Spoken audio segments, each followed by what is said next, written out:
Hello, everyone. We are Meeting Ground, and our team consists of Ben, Tchamba, Kimberly, Bachar, and our mentor is Michael Lorton. So to start off, we're gonna talk about the problem behind our app. So the current problem is that there's lots of effort in planning and managing your calendar for your work appointments with multiple customers, your appointments with coworkers, and also your appointments with different meetings that you might have. It gets even more complicated when you have to slot in emergency bookings, reschedule someone on short notice, or handle no-shows. There are currently existing scheduling apps like Calendly and You Can Book Me, but the problem with these apps is that they have a paywall blocking the most useful features of the app. So our solution? So, as a solution, we created an open source web app for easy scheduling. In this app, we have a host that can really create a schedule a meeting, and invite a guest.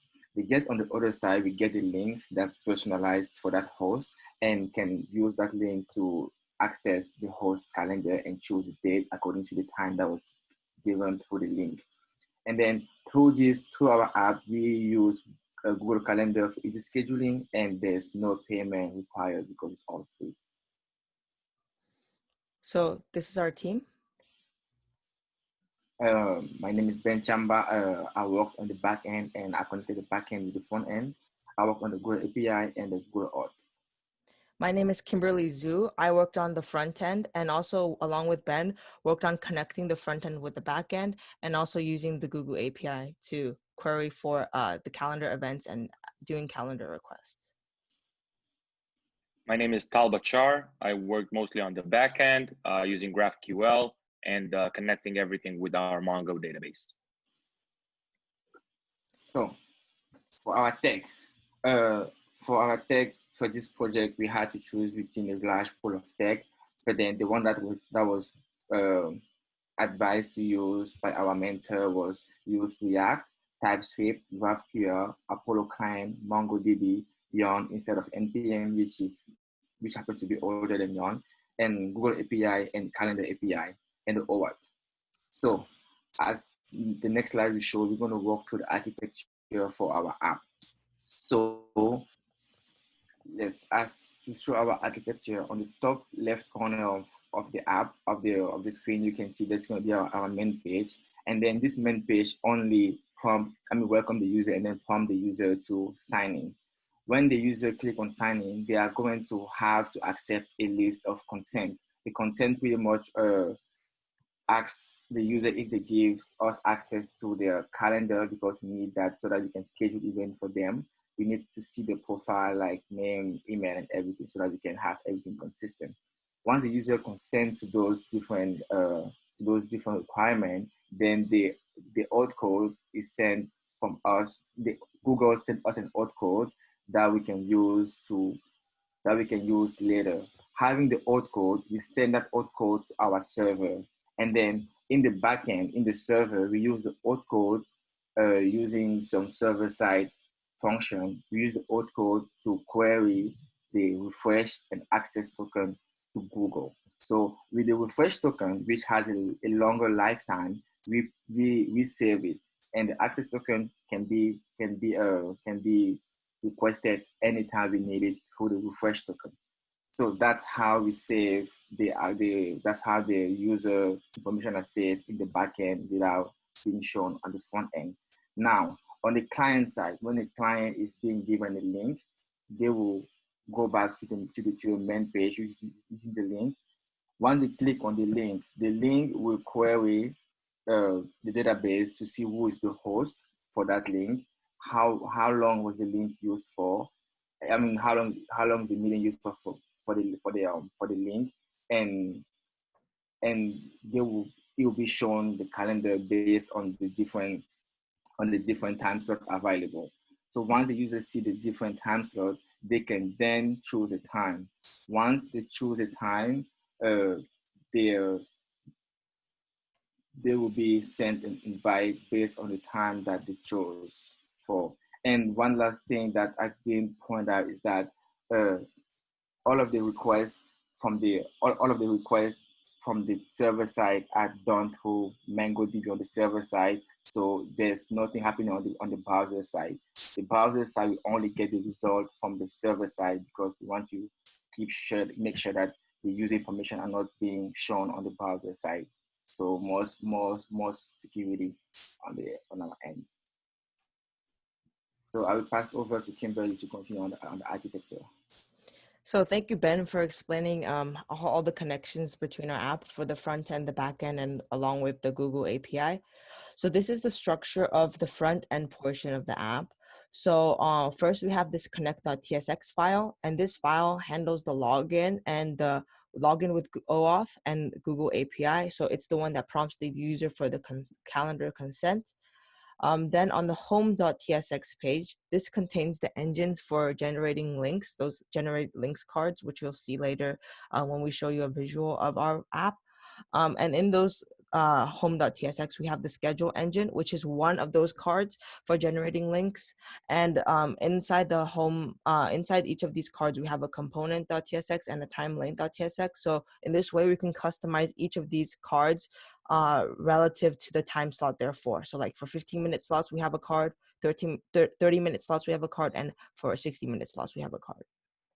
Then in the sign up page, this sign up page handles the meeting time selection and also processing the time slot exclusion on the calendars displayed by our app. So this is the page that the user sees to choose a date and a time on that date. So specifically for the time on that date, we need to exclude certain dates that the host is not going to be available for. And to do this, the front end side queries the back end side, and then the back end asks Google Calendar for the list of appointments that the host has, and it sends it directly back to the front end. So because these time slots, these events might happen in like weird 1.5 hour chunks or like 45-minute chunks, the way that the date picker needs to process these times is by the exact times you want to exclude. So on the front end side, we divide up those chunks accordingly. So if it's like a 45-minute time slot event, we have like 15-minute, 15-minute, 15 minutes all excluded.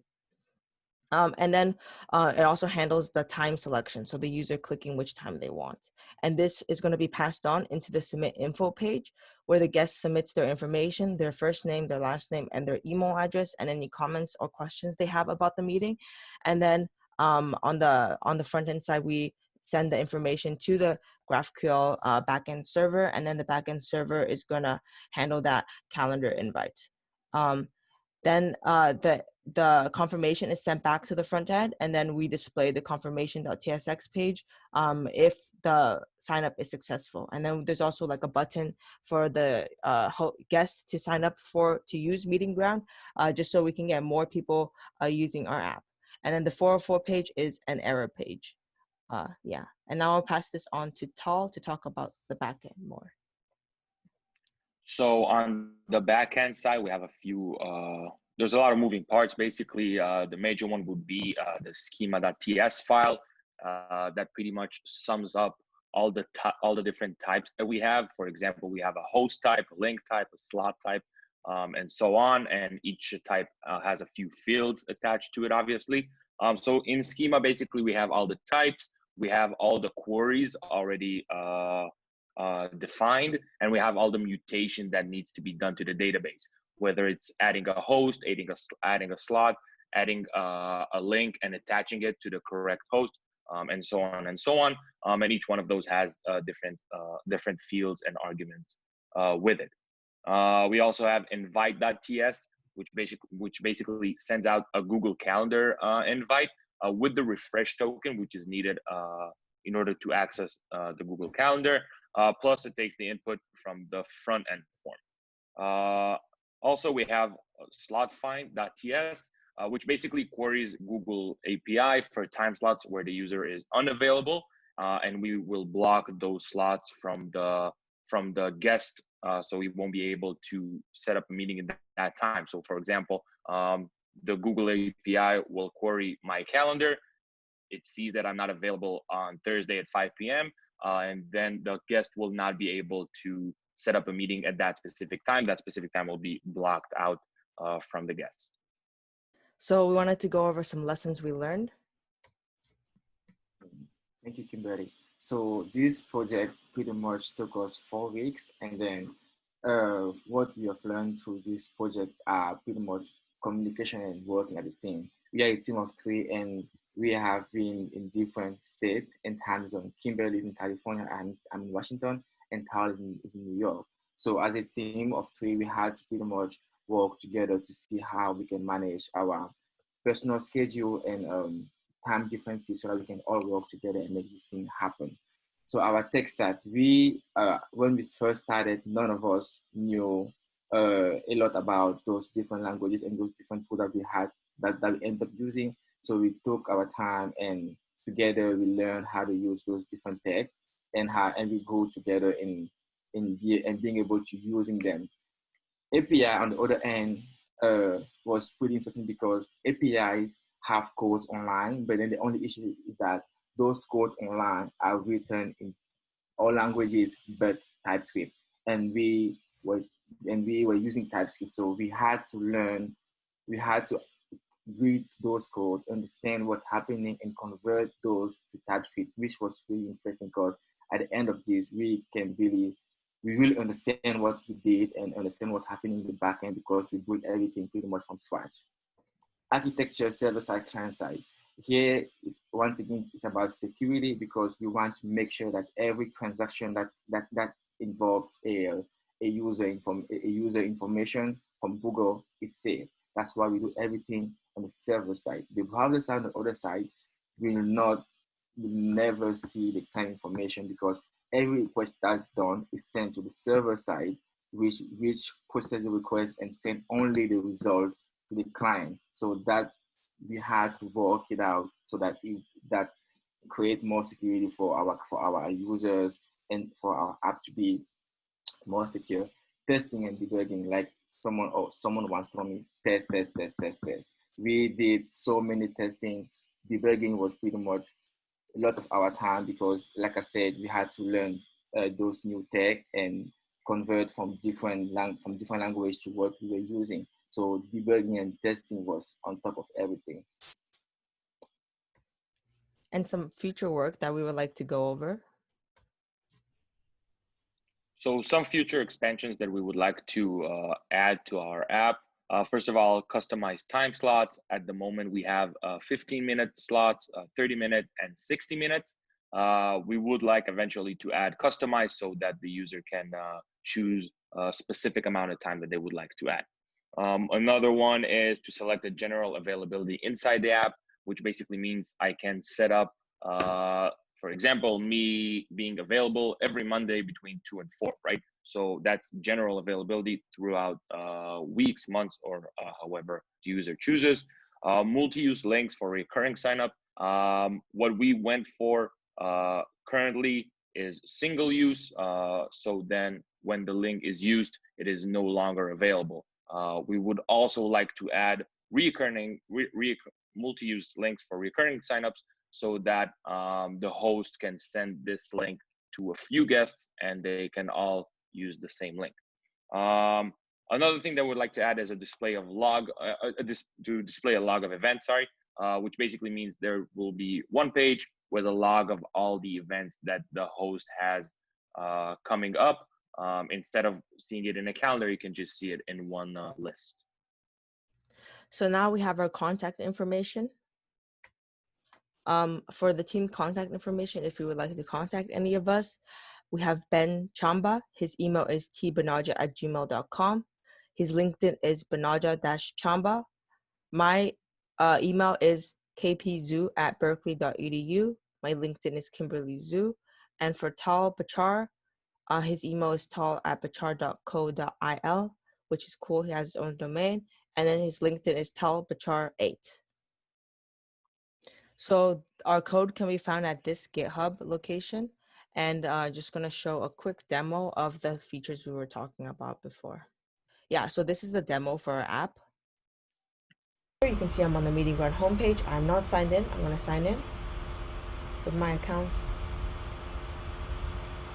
And you can see I'm prompted for the calendar access.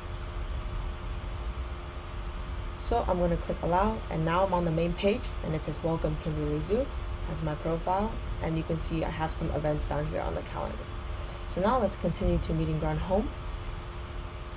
So on the home page, you can generate one-time sign-up links for your guests to schedule a meeting. After clicking generate, then I can copy and send a link to my guest. So I'm gonna click a 15-minute link to generate. So you can see a unique link here is created. I can also generate like links for 30-minute links, and they're all gonna be unique. I'm gonna click copy, and it says link copy to clipboard, and I'm gonna paste it to go to the link. Before I do, I'm gonna sign out, and I'm gonna paste it there. So you can see I can access this without having signed in. So because it's not hosted, I'm gonna need to use localhost. And now I'm on the sign up page as a guest. And on the sign up page, I can sign up for my 15-minute meeting because this is a link for a 15-minute meeting. I can choose my date. If I don't choose the date, I get an error alert. So I'm going to choose my date. On this day, you can see that for these times, I'm not available. And as you can see on my calendar over here for myself, which I created the account with, I have some events during that time. So that's why it's blocked out. It's synced to your calendar.